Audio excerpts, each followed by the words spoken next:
Bonjour. Dans cette partie-là, on va montrer comment effectuer un calcul de fiabilité par la méthode de l'actuaire. Donc, je rappelle le plan. Après une introduction et des rappels mathématiques, on va mesurer la fiabilité. Dans le deuxième partie, on va parler des lois de fiabilité, la loi Wibel et la loi exponentielle, ensuite de la maintenabilité et de la disponibilité et de la sécurité. Comme on l'a vu dans l'introduction générale de ce chapitre, la sûreté de fonctionnement est un terme générique qui regroupe 4 grands domaines: fiabilité, maintenabilité, disponibilité et sécurité. C'est la raison pour laquelle on l'appelle, l'abréviation courante, c'est FMDS. Donc c'est la fiabilité, assurer une fonction pendant un temps T. Sécurité, éviter les événements non souhaités, c'est-à-dire les accidents. Et la maintenabilité, c'est l'aptitude à être maintenu ou rétabli rapidement. Tout ça nous donne de la disponibilité, c'est-à-dire assurer une fonction à un instant donné. Rappel mathématique. Donc, c'est quoi un variable aléatoire continu? Donc, un variable aléatoire est un variable tel qu'un valeur xi de grand X, c'est-à-dire le variable aléatoire, on puisse associer une probabilité. Une variable aléatoire peut être discrète ou continue. Alors,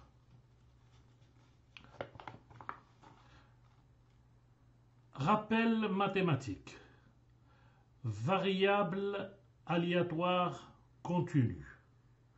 L'exemple, un intervalle de temps entre deux défaillances consécutives pour le même équipement. Alors, c'est quoi une variable aléatoire?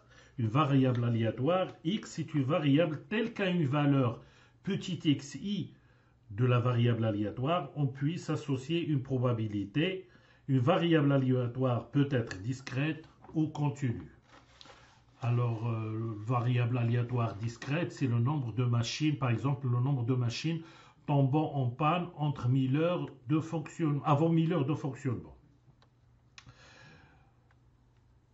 La loi de probabilité, c'est la correspondance entre la variable aléatoire et la probabilité. La correspondance entre la variable aléatoire et probabilité, il s'appelle la loi de probabilité. Comme la probabilité P est une fonction de la valeur prise par la variable aléatoire, on peut écrire que petit pi est égal à f de ti. La loi de probabilité continue, c'est la correspondance entre la variable aléatoire et la probabilité. Donc, la probabilité s'appelle, la correspondance entre la variable aléatoire et la probabilité s'appelle loi de probabilité.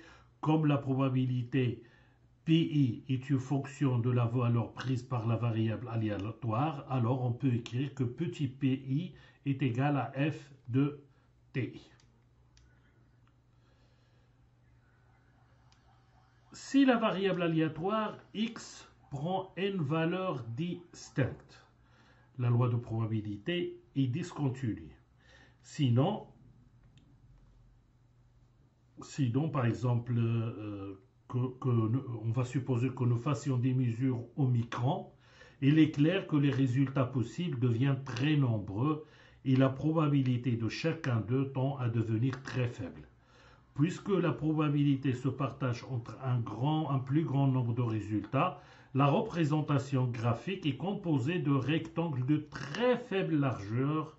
On conçoit alors bien qu'on puisse utiliser la formulation d'une loi de probabilité continue.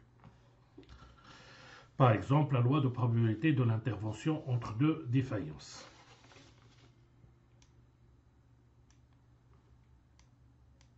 Fonction de répartition.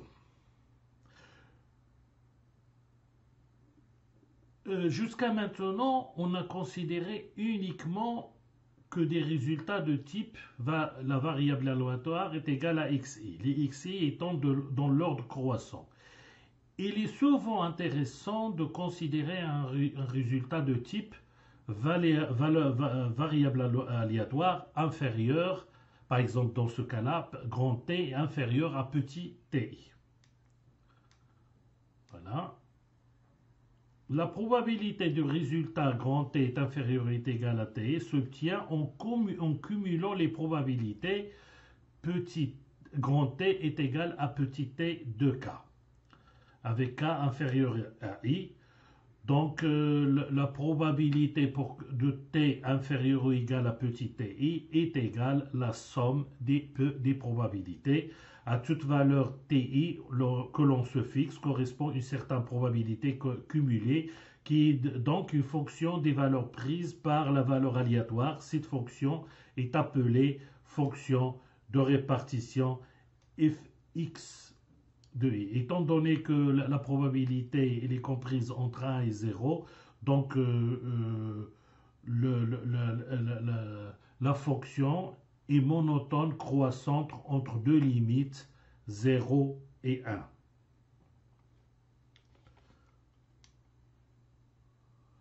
Par exemple, la probabilité pour que 80% des équipements soient en panne après 1500 heures de fonctionnement.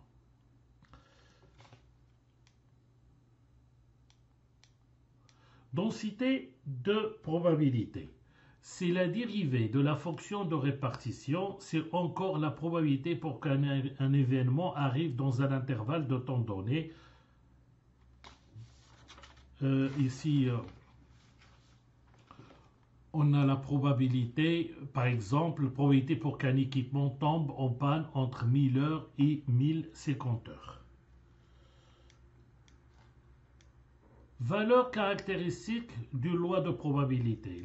L'illustration du loi de probabilité par un histogramme, bien que parlante, reste complexe et ne permet pas de la comparer avec une autre loi.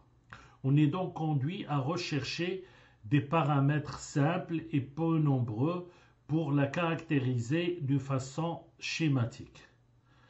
L'espérance mathématique exprime la notion de résultat moyen et sert de référence pour situer un résultat quelconque, la moyenne. L'écart type, il exprime la notion de dispersion autour de la moyenne et mesure donc l'étalement des résultats. Normalement, c'est juste, et c'est ce qu'on a vu jusqu'à maintenant, c'est juste un rappel mathématique. Vous allez trouver dans la plateforme des liens qui vont vous permettre de bien comprendre ces notions-là, étant donné que normalement vous les avez déjà vues dans votre cursus universitaire. Mesure de la fiabilité. On va donner tout d'abord la définition de la fiabilité, ensuite une modélisation mathématique, et enfin, on va parler, c'est ce qu'on va voir dans ce capsule, mais la partie 3, 4 et 5, on va la voir dans un autre capsule. C'est-à-dire la fiabilité des équipements complexes, paramètres fiabilistes, cas typiques de calcul de fiabilité et amélioration de la fiabilité. La fiabilité. Donc la fiabilité, c'est une probabilité pour un équipement d'accomplir une fonction requise dans des conditions déterminées pendant une période donnée. Probabilité pour que l'équipement fonctionne jusqu'à l'instant T. La fonction fiabilité est notée R, reliability en anglais. La fiabilité pour qui? Là, le terme fiabilité s'applique aussi bien à des grands nombres de dispositifs identiques, résistance, transitor, lampe, joint, batterie par exemple, courroie, etc., qu'à un dispositif unique. On suppose alors que le dispositif même réparé conserve ses propriétés initiales. On trouvera donc deux sortes de dispositifs. Des dispositifs non réparables, résistance, transiteur, batterie, goupille, joint, croix, dont on effectuera le changement standard. On a déjà vu dans l'exercice sur le changement de standard des croix et également dans l'exemple de la résistance de chauffe qui tombe en panne. Donc on effectue un changement standard parce que c'est un dispositif non réparable. Sinon, il y a également des dispositifs réparables qui feront l'objet d'une maintenance corrective. Par exemple, votre ordinateur, la voiture, une machine, etc. Le temps, la base, c'est le temps jusqu'à défaillance pour un système non réparable ou le temps entre deux défaillances consécutives pour un système réparable. Il s'exprime en secondes, minutes, jours, etc. ou bien en unités d'usage, heure, distance, cycle ou toute grandeur appropriée, 1 heure, 3 mois, 100 1000 km, etc. Et on va voir dans des études de cas des applications de ce concept.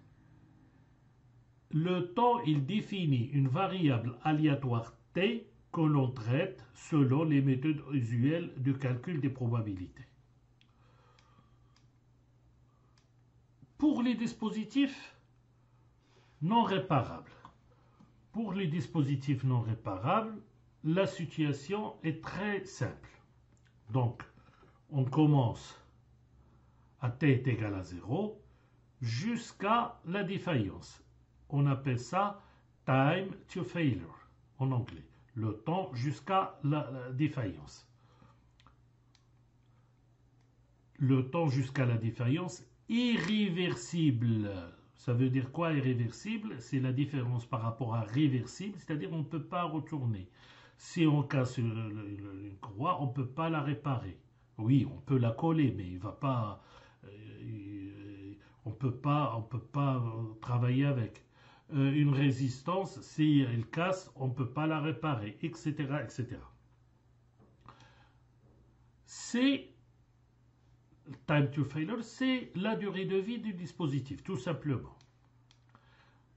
Pour les dispositifs réparables, il y a plusieurs temps. Alors normalement, la situation, on a une succession. On a par exemple notre système qui fonctionne, il va tomber en panne, il va rester à un moment donné en arrêt, ensuite on va le réparer, il va fonctionner et il va tomber en panne. Donc on voit qu'il y a une succession des uptime et des downtime. Uptime et des downtime.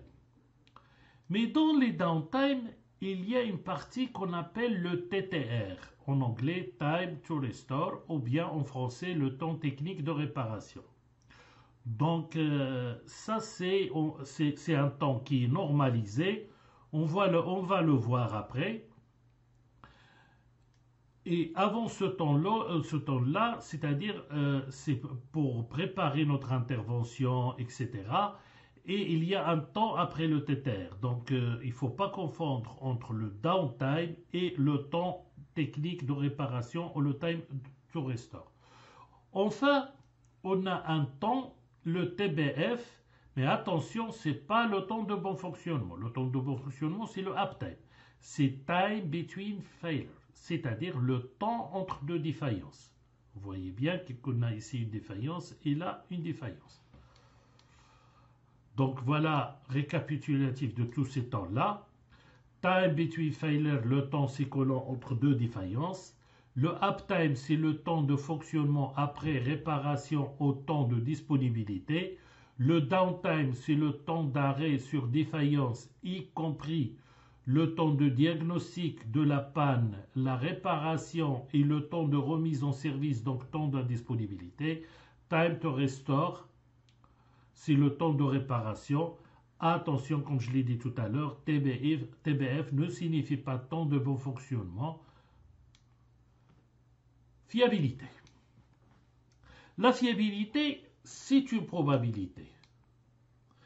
La fiabilité est une caractéristique d'un équipement qui s'exprime sous forme probabiliste. Son estimation peut s'effectuer de deux manières. À partir de résultats obtenus sur une période donnée, à partir de résultats obtenus sur un échantillon d'équipement.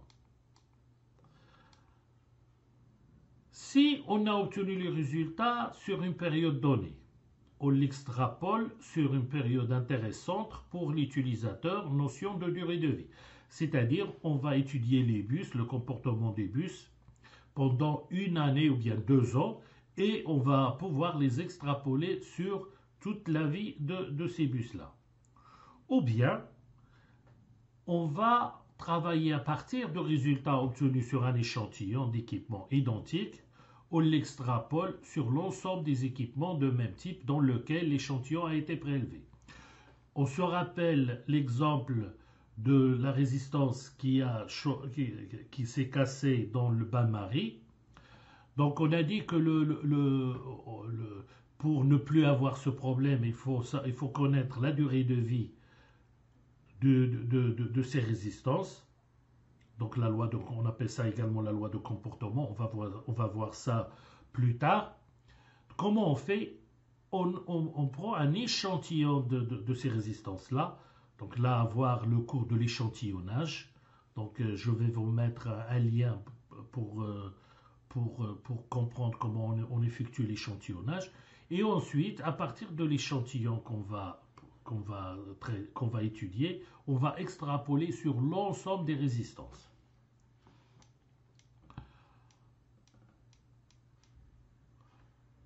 Modélisation de la fiabilité. On va voir l'expression mathématique, une estimation statistique ou ce qu'on appelle la méthode de l'actuariat, une application et on va parler du taux de défaillance pour la partie numéro 5 qui va faire l'objet d'un autre cours.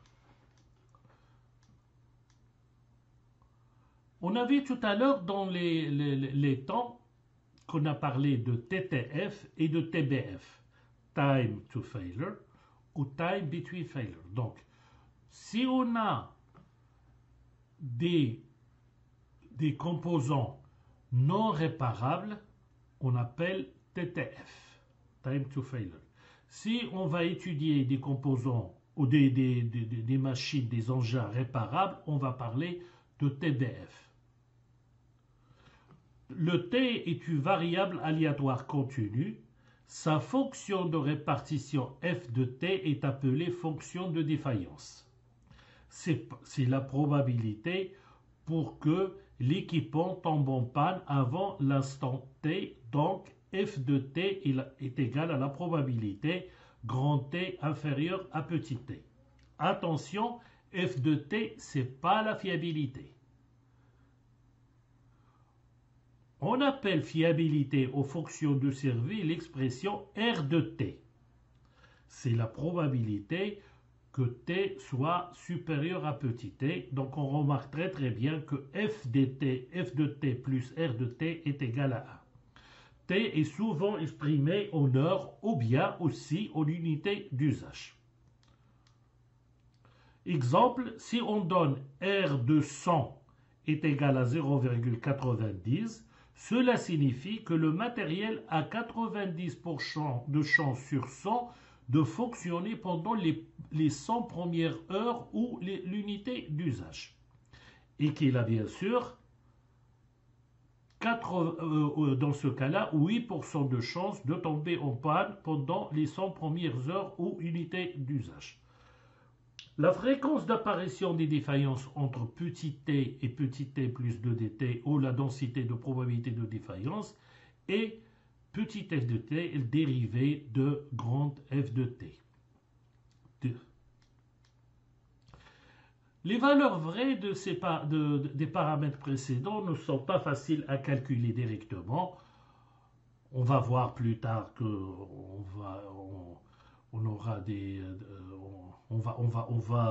va montrer plus tard qu'on va étudier deux lois la loi de exponentielle et la loi de Wibel, mais avant, on va faire juste une estimation statistique qu'on appelle également la méthode de l'actuariat. Le maintenancier n'aura à sa disposition qu'un historique des défaillances d'où il pourra extraire la distribution des temps TTF et TBF. On verra ensemble dans une étude de cas comment on va extraire ces temps-là.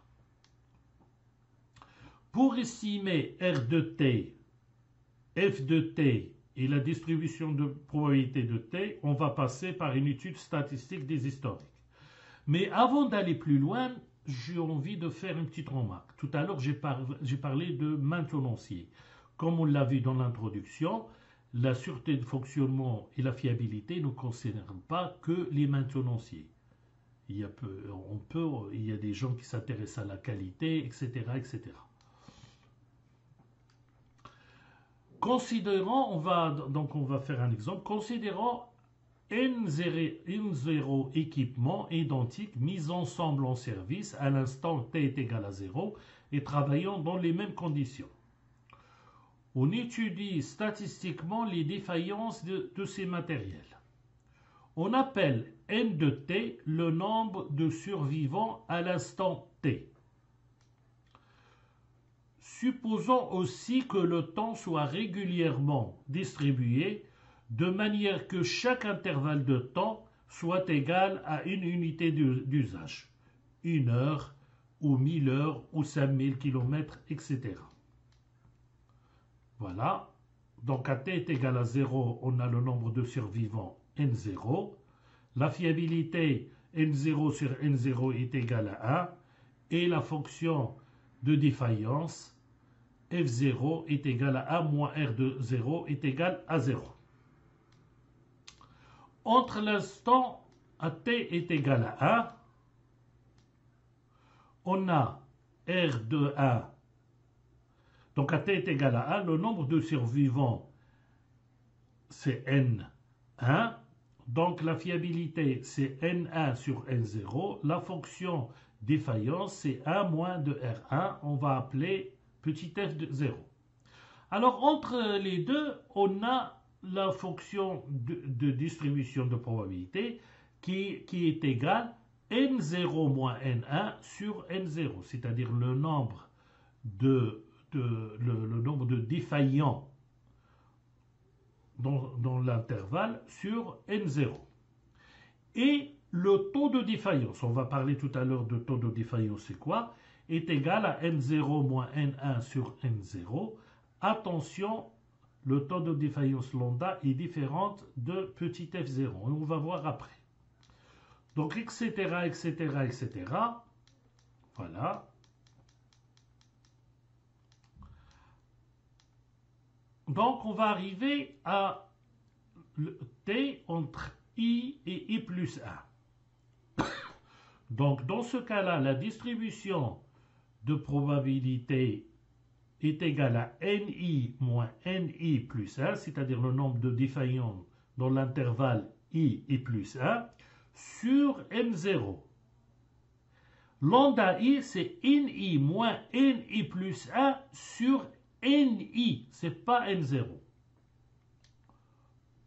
À t est égal à i plus 1, on a ni plus 1, r de i plus 1, la différence, donc c'est le nombre de survivants à l'instant i plus 1 sur le nombre initial, et bien sûr la fonction défaillance est égale à moins ri plus 1. RT est égal à nombre de survivants sur N0 représente la probabilité de survie des équipements. Au bout du temps T, on observe le pourcentage de survivants. C'est bien la fiabilité de l'équipement que l'on mesure. La distribution petit f de t, c'est n de t moins nt plus 1 sur n0, représente la proportion des défaillants entre les instants t et t plus 1, donc la fréquence d'apparition des défaillances. C'est bien la notion de densité de probabilité qui est mesurée. Donc, f de t est égal à 1 moins r de t. On démontre facilement que c'est la somme de i est égale à 0 jusqu'à t-1 de la densité fi. Il représente la fréquence des défaillances sur un temps t, c'est bien la probabilité d'observer une défaillance à t ou avant t. Enfin, lambda de t, il est égal à m de t moins nt plus 1 sur nt. Il définit le rapport du nombre d'équipements défaillants au cours d'une période au nombre de survivants au début de cette période. Le paramètre lambda mesure donc le taux de défaillance entre deux instants. Le paramètre lambda, il est très utilisé en industrie. Il est très important en maintenance. D'ailleurs, il y a une conférence annuelle qui s'appelle Lambda Mu. Mu, on va la voir après dans le chapitre de la maintenabilité. On va faire une petite application de la méthode de l'actuariat. L'observation des défaillances sur un ensemble de 40 moteurs asynchrones de même type utilisés par la société Mekamalo a donné les résultats suivants. Entre 0 et 1000 heures, on a eu une défaillance. Entre 1000 et 2000 heures, 4 défaillances. Entre 2000 et 3000 heures, 8 défaillances, etc. Entre 3000 et 4000, 12. Entre 5000 et 6000 heures, 3 défaillances. Donc je vous demande de calculer et de tracer la fiabilité, la fonction défaillance, la densité de fiabilité et le taux de défaillance. Voilà le tableau. Vous avez, disons, 10 minutes. Voilà le résultat. Donc à l'instant t est égal à 0, le nombre de survivants c'est 40. Donc la fiabilité est égale à 1 et la fonction défaillance 0. À l'instant 1000, on a le nombre de survivants 39, c'est-à-dire on a perdu un moteur. Donc le cumul de défaillance c'est 1. Donc la fiabilité c'est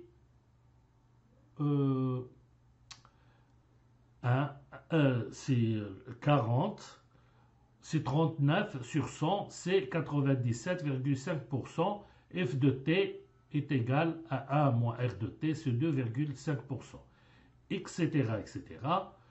Je vais donner un exemple de entre 3000 et 4000. On a un nombre de défaillants 12. Donc, la densité, elle est égale à 12 sur 40. Donc c'est 30%, mais lambda c'est 12 moins sur 27, c'est 44,44%. Rappelez-vous les formules qu'on a montrées tout à l'heure. Donc l'allure de la fiabilité, on retrouve l'allure qu'il va passer de 1 jusqu'à 0 par ordre décroissant, c'est-à-dire à t est égal à 0, on a la fiabilité 100%, c'est logique parce qu'on n'a pas de défaillance. Mais vers l'infini, on va tendre vers 0. Pourquoi? Parce qu'on ne va plus avoir de moteur. La fonction f de t, elle est complémentaire, donc on va voir, donc de 0 à 1. Donc on peut tracer ici if f, ici et là r. Là, c'est le MTBF, on va parler de ça, c'est-à-dire le temps qui correspond à 50% de défaillance. La densité de probabilité, voilà, donc c'est là où on a la fréquence de défaillance maximale, et là c'est la valeur la plus probable, qui est l'espérance mathématique. Lambda, l'allure de lambda, elle est croissante. Donc pour le moment, on va pas faire de remarques sur lambda, mais à la fin de ce chapitre, on va parler de lambda parce que lambda il peut être croissante, comme il peut être décroissante, comme il peut être sensiblement constante. L'estimation de f de t s'est effectuée dans l'ensemble précédent par le rapport nombre de défaillants sur N0, avec N cumul des défaillants à la fin de l'intervalle de temps considéré. C'est la méthode des rangs bruts. En fait, quand l'échantillon est inférieur à 50, on prend la méthode des rangs moyens, c'est-à-dire f de t est égal à n sur n0 plus 1. Il faut ajouter plus 1 dans le dénominateur. Donc, dans l'exemple qu'on a traité tout à l'heure, au lieu de à f de 1000, on doit avoir 12,5% à la place de 12,2. Enfin, si l'échantillon est inférieur à 20, on va traiter